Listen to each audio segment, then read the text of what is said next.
వెలువడినటువంటి ఆయన వాక్యాన్ని చదవక బలిపీఠం ఎదుట నువ్వు మండాలి.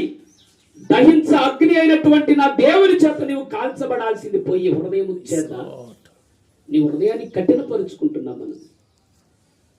రోమా 2:5 మాట్లాడతాడు సార్, నీ గురించి నా గురించి మాట్లాడుతున్నాడు. రోమిలకు రాసిన పత్రిక 2వ అధ్యాయం 5వ వాక్యం.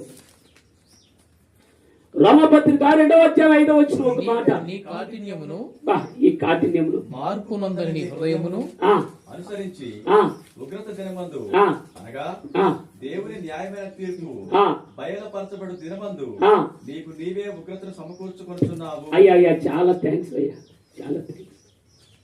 నీ హృదయ కాఠిన్యత, నా హృదయ కాఠిన్యత, సేవకుడు దేవుడు అప్పగించినటువంటి బాధ్యత ఏదైతే ఉందో, పని ఏదైతే ఉందో, కింద అంటాడు రాజైన ఉజ్జియా చనిపోయిన తక్షణమే గొప్ప విజయం కలిగింది.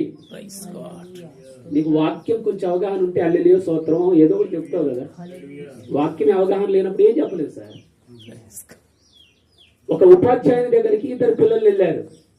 తరచుగా 3 సంవత్సరాలు ఒకే క్లాసులో ఉంటున్నారు. సీనియర్ వాడికి బాగా తెలుసు, అరే అబ్బాయి 2 రెళ్ళు ఎంతరా అంటే సీనియరు, సార్ 2 రెళ్ళు 4 సార్ అన్నాడు. జూనియర్గా వచ్చిన వాడు ఏమన్నాడంటే, సార్ 2 ఎందుకైంది సార్, 2 రెళ్ళు 4 ఎందుకైంది సార్, 2 రెళ్ళు 2 సార్, ఆల్రెడీ నేను ఇంటికాడ మా డాడీ చెప్తే నేర్చుకుని వచ్చాను అన్నాడు. సీనియర్కి తెలుసా, జూనియర్కి తెలుసా? దీని గురించిన అవగాహన ఉంటే ఆమెను హల్లెలూయా స్తోత్రం ప్రైజ్ రావడం వస్తుంది. ఒక్కసారి రండి నాతోటి.